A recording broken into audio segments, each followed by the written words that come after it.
বিশ্বের ইতিহাসে বিশ্বাস করেন এই পুরো ওয়ার্ল্ড হিস্ট্রিতে তেলকে মুদ্রা হিসেবে কেউ গ্রহণ করেনি কখনো। মুদ্রা ছিল দুটাই, একটা সোনার কয়েন আর একটা রূপার কয়েন। শুধু ইসলামে নয়, অন্য যে কোনো সভ্যতা দিকে তাকান, ওই গোল্ড কয়েন স্বর্ণ মুদ্রা এবং সিলভার কয়েন রৌপ্য মুদ্রা।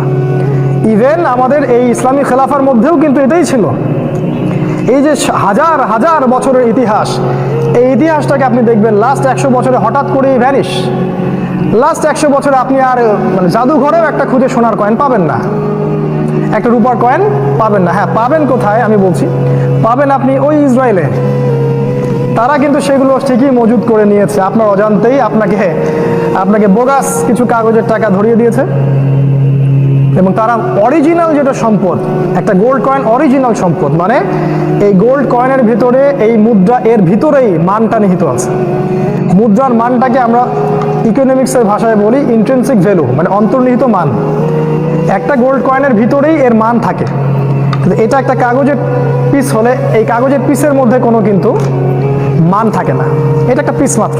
নাম্বার বসিয়েছেন আপনি 1000-500, এটাকে ছড়িয়ে, ছোটবেলা আমরা খেলতাম ওই যে ম্যাচের খাপাগুলো ছিঁড়ে ছিঁড়ে আমরা টাকা বানাতাম, খেলতাম।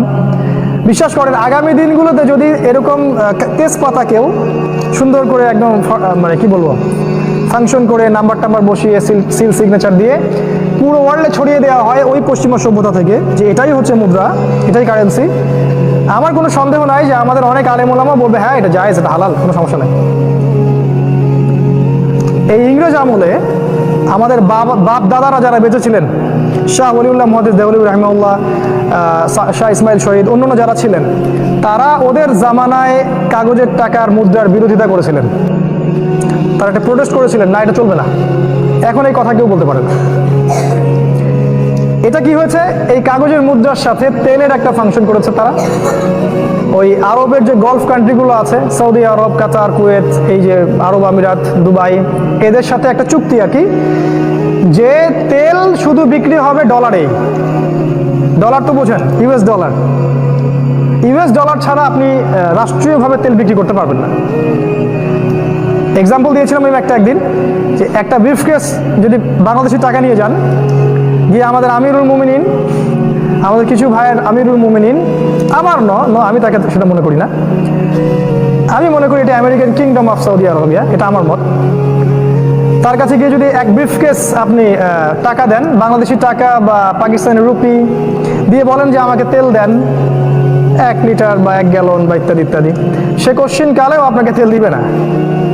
হ্যাঁ, যদি আপনি সেই এক ব্রিফকেস বাংলাদেশি টাকাকে বা পাকিস্তানি রুপিকে ডলার দিয়ে কনভার্ট করেন, তাহলে আপনাকে সে তেল দিবে। এই যে ডলার এবং তেলের চুক্তি, এটাকে বলে পেট্রো ডলার মনিটরি সিস্টেম, যেটা সারা বিশ্বে আগে জীবনেও ছিল না। এর মধ্যে দিয়ে কি হয়েছে জানেন? এর মধ্য দিয়ে ওরা বিনামূল্যে, পুরো বিনামূল্যে, ফ্রি অফ কস্ট সারা বিশ্ব থেকে সম্পত্তি তাদের কাছে কক্ষভূত করেছে। ওই ডলার ছাপাতে ওর কি লাগছে?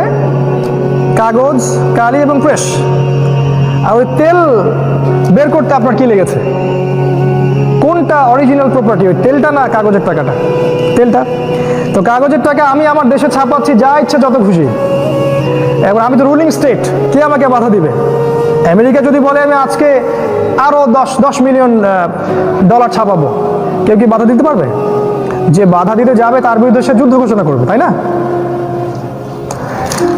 তো এই কাগজের টাকাটা ছাপালো, ছাপিয়ে মনে করেন আমাদের আরব বিশ্বের নেতাদেরকে বললো যে তেল নিব, যেহেতু পেট্রো ডলার সিস্টেম, এই ডলার দিয়ে সে তেল কেনা বেচা করবে। দিন শেষে কে লাভবান হলো? ওই ডলার যারা ছাপিয়েছে তারা। এটা হচ্ছে পেট্রো ডলার সিস্টেম। এতে করে ফ্রি অফ কস্ট ওরা সারা বিশ্বের মুসলিম বিশ্ব থেকে তেল ওদের রাষ্ট্রে মজুদ করেছে, এবং তেল মজুদের দিক থেকে দেখবেন আমেরিকা, রাশিয়া, অন্যান্য সবাই কিন্তু অনেক উপরে, ইভেন আমাদের কান্ট্রিগুলোর চেয়ে অনেক উপরে। এ হলো সুফল, পেট্রো ডলারের সুফল। একটা মজার ব্যাপার আছে, একদিন এই কথাটা বলা হয়েছিল, কেউ হাসে নাই। এটা একটা জোক, কিন্তু কেউ হাসে নাই, কারণ এই সম্পর্কে কারো ধারণাই ছিল না। সেটা হলো, তারা বলেছে এটা হার্ড কারেন্সি আর তোমাদের কারেন্সি সফট কারেন্সি। মানে হার্ড কারেন্সি মানে ডলার হচ্ছে হার্ড কারেন্সি, আপনারা হয়তো বোঝেন যারা ইকোনমিক্স পড়েছেন, আর আমরা যেটা টাকা, রুপি, এগুলা সফট কারেন্সি। মানে ওদের কারেন্সিটাকে তৈরি করার পরে সোনাতে চুবিয়ে বাজারে ছাড়া হয়েছে, আর আমাদেরগুলো চুবানো হয় নাই আর কি। দেখলেন আজকে কেউ হাসলো না। এই হলো বাস্তবতা।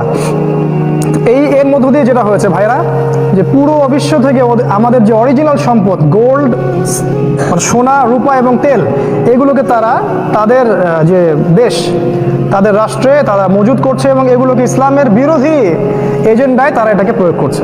আপনারা অনেকে মনে করেন যে অনেক সময় অনেক মিশনারিরা কাজ করে, এত টাকা পয়সা পায় কোথায়?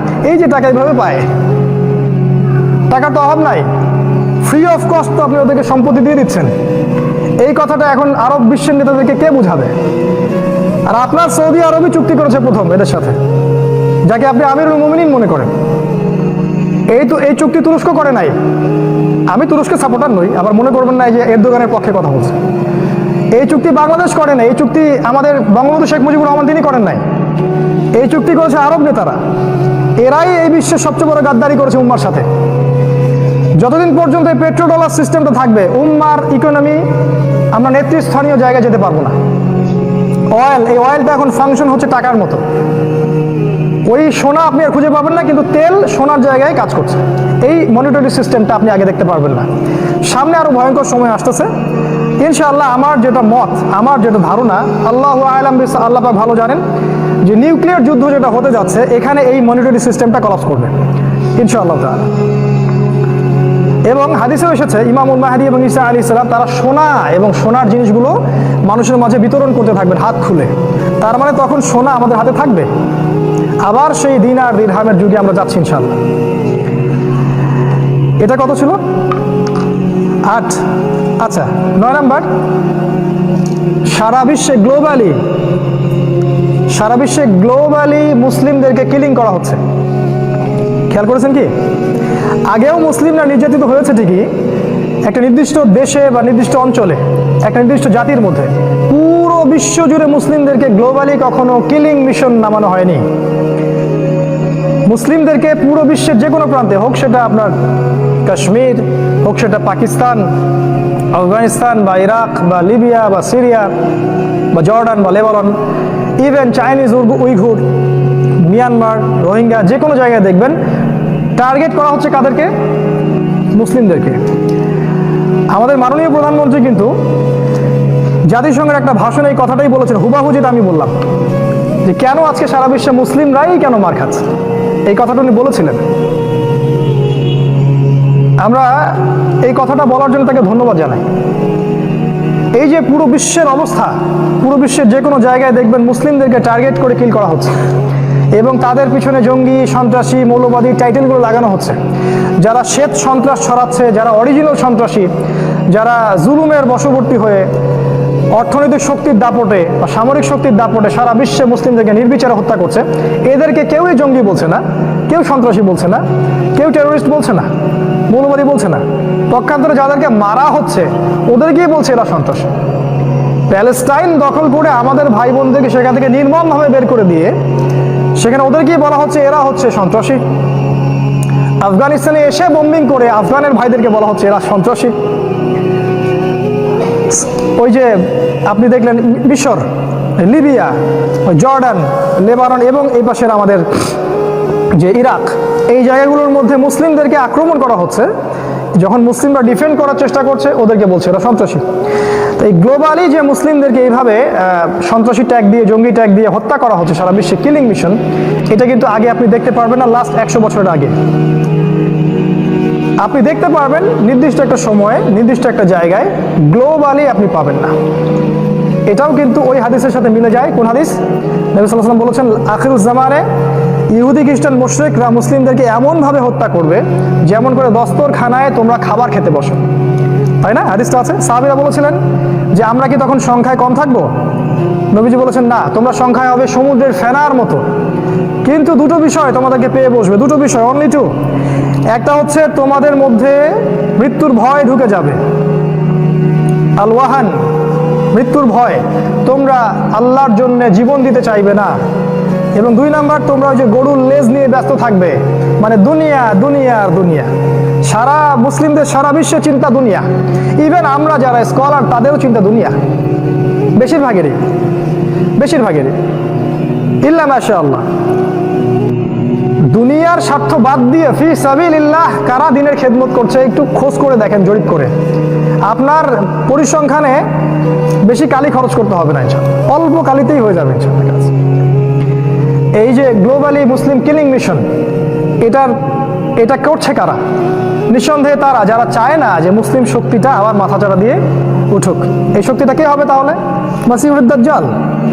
কারণ সেই একমাত্র সত্তা যে চাইবে না মুসলিমরা তার পথে বাধা হয়ে দাঁড়াক। এই জন্য দাজ্জাল তার অনুসারী ইহুদি এবং খ্রিস্টানদেরকে দ্বারা, এদের ঐক্যজোটদেরকে দ্বারা সারা বিশ্বে মুসলিমদেরকে টার্গেট কিলিং করছে। আর হ্যাঁ, যারা ওদের সাথে আপোষ করে নিচ্ছে ওদের কথা বাদ, যারা ওদের এজেন্ডার সাথে আপোষ করে নিচ্ছে ওদেরকে ওরা ছাড় দিচ্ছে না। ঠিক আছে, তোমাদের জিডিপি বাড়বে, তোমরা মাশাআল্লাহ মডারেট, তোমরা প্রকৃত ইসলাম ফলো করছো, তো এই আমেরিকান ভার্সন অফ ইসলাম বা ব্রিটেনিক ভার্সন অফ ইসলাম বা এই Protestant cosmetics version of Islam follow করে ওদেরকে সন্তুষ্ট করা গেলেও আল্লাহকে সন্তুষ্ট করা যাবে না। আরেকটা পয়েন্ট বলে শেষ করছি, লাস্ট, সেটা হচ্ছে সায়েন্টিফিক এবং টেকনোলজিক্যাল রেভলিউশন। এটা আপনারা আরো ভালো বুঝবেন আমার চাইতে, বিজ্ঞানের ছাত্র আছেন এখানে অনেকেই। লাস্ট 100 বছরের দিকে তাকায় দেখেন সায়েন্স এবং টেকনোলজি কোন জায়গায় আসছে। আমি এখানে কি কথা বললাম, এভরিথিং নোটেড, রেকর্ডেড। আমার লোকেশন তারা জানে। এই যে চাঁদে বারবার যাওয়া হয়, স্যাটেলাইটের নিয়ন্ত্রণ, আমার বাসার পাশের যে প্লেস সেটারও খবর সবাই জানে, লোকেশন কোথায় কি সব বলে দিচ্ছে একদম ডিটেলস। ইভেন কৃত্রিম মানুষ তৈরি করার প্ল্যান করছে দেখলাম, কৃত্রিম মাংস তৈরি করছে, আকাশ ফ্লাই করছে, মহাকাশে তারা এখন বিভিন্ন জায়গায় যানবাহন পাঠাচ্ছে। এবং রাশিয়া দাবি করলো কয়দিন আগে যে ওই প্লুটো গ্রহ কি শুক্র গ্রহ, দুটো একটা কথা বলেছে, যে এই গ্রহটা আমাদের, এই গ্রহটা আমাদের। আমি অবাক হইনি, কারণ আমি জানি শেষ জামানার ছাত্র হিসেবে যে এই স্টার ওয়ার হবে একটা, শুধু পৃথিবীতে যুদ্ধ হবে তা নয়, মহাকাশেও যুদ্ধ হবে এবং এরা যুদ্ধে লিপ্ত হবে। এই যে যারা ন্যাটোভুক্ত দেশ আছে এবং তার অপোজিশন যারা চায়না রাশিয়ার যারা কন্টিনেন্ট আছে, এরা একে অপরের সাথে যুদ্ধে লিপ্ত হবে, মিসাইল দিয়ে যুদ্ধ করবে এরা। ওখানে তীর বলতে আমি তীর বুঝিনি, আমি ওখানে বুঝেছি মিসাইল। তারা আসমানের দিকে মিসাইল ছুড়বে, তারা এই আসমানের দিকে মিসাইল ছুড়বে, এদিকে যাবে আল্লাহু আলাম, কিন্তু আমার মত এটা এদিকে যাবে পৃথিবী। তো এই রেভলিউশনটার দিকে আপনি তাকান, আপনি প্রত্যেকটা জায়গায় দেখবেন সায়েন্স এন্ড টেকনোলজি। আরেকটা বিষয় হচ্ছে সবকিছুই কিন্তু এর উপকারী নয়, এই সায়েন্স এবং টেকনোলজির সবকিছুই কিন্তু উপকারী নয়। আমরা দেখতে পাচ্ছি এর ফলে অনেক কিছু উন্নতি অগ্রগতি হচ্ছে এবং এটাই আমাদের চোখে বেশি ধরা পড়ছে। এর পিছনের গল্পটা আমাদের কাছে ধরা পড়ছে না। এর ফলে আপনার আয়ু কমে যাচ্ছে, গড় আয়ু, আপনার চিন্তার ধারণ ক্ষমতা কমে যাচ্ছে, আগামী প্রজন্মের মস্তিষ্কের ধারণ ক্ষমতা কমে যাচ্ছে, আমাদের ফিজিক্যাল কাঠামো কমে যাচ্ছে এবং আমরা অসুস্থ হচ্ছি দ্রুত, সেই সৌরবীর্য নষ্ট হচ্ছে, অনেক কিছুই হচ্ছে নেগেটিভ। এই যে 4G 5G রেডিয়েশন হচ্ছে, এই রেডিয়েশনগুলো আমাদের ক্ষতি করছে। এটা তো আর সেকুলাররা আমাকে মানে সাক্ষাৎকার নিয়ে চ্যালেঞ্জ করতে পারবে না যে 4G 5G এইসব রেডিয়েশনগুলো আমাদের ক্ষতি করছে। তো এখানে অনেক ক্ষতিকর বিষয় আছে। তো এই ক্ষতিকর বিষয়গুলো, এর মধ্যে সবচেয়ে ক্ষতিকর বিষয়টা বলে শেষ করছি পয়েন্ট, এই সায়েন্স অ্যান্ড টেকনোলজির অনেক ইনভেনশন আমাদের করা, মুসলিমদের করা, এইগুলো ওরা চুরি করেছে। আমাদের সায়েন্স এবং টেকনোলজি ছিল আল্লাহ কেন্দ্রিক, আর এদের সায়েন্স এবং টেকনোলজি কি গডলেস, আল্লাহীন, বরং এটা দাজ্জাল কেন্দ্রিক। এখানকার সবচেয়ে মারাত্মক যে বিষয়টা সেটা হচ্ছে নিউক্লিয়ার ওয়েপন্স, পারমাণবিক অস্ত্রগুলো। পারমাণবিক অস্ত্র কি মানব সভ্যতার জন্য কল্যাণকর? তাহলে কেন পারমাণবিক এত অস্ত্রগুলো দিয়ে আমরা বছরে কোটি কোটি ডলার খরচ করছি? কেন? কারণটা কি? কারণ একটা শক্তি আছে বিশ্বে, তারা এই বিশ্বের পপুলেশনকে কমিয়ে ফেলতে চায় এবং সারা বিশ্বে একটা মালহামা বা যুদ্ধ লাগাতে চায়।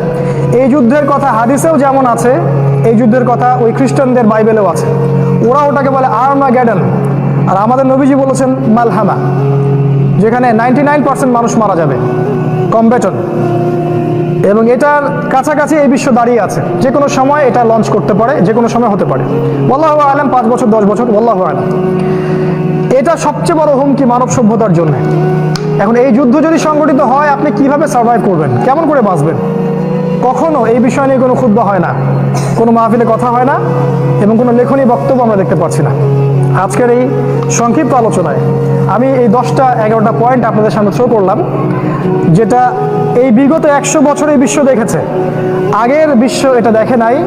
এবং এই প্রত্যেকটা পয়েন্টের সাথে অসংখ্য হাদিস আছে রিলেটেড, যেগুলো শেষ জামানার সাথে সম্পৃক্ত। দ্যাট ইজ ওয়াই আমরা বলি যে আমরা এখন আখিরুজ জামানে বাস করছি এবং এই জামানায় সার্ভাইভ করার জন্য আমাদের কিছু পথ এবং পদ্ধতি অবলম্বন করা উচিত, যেটা আমরা করছি না।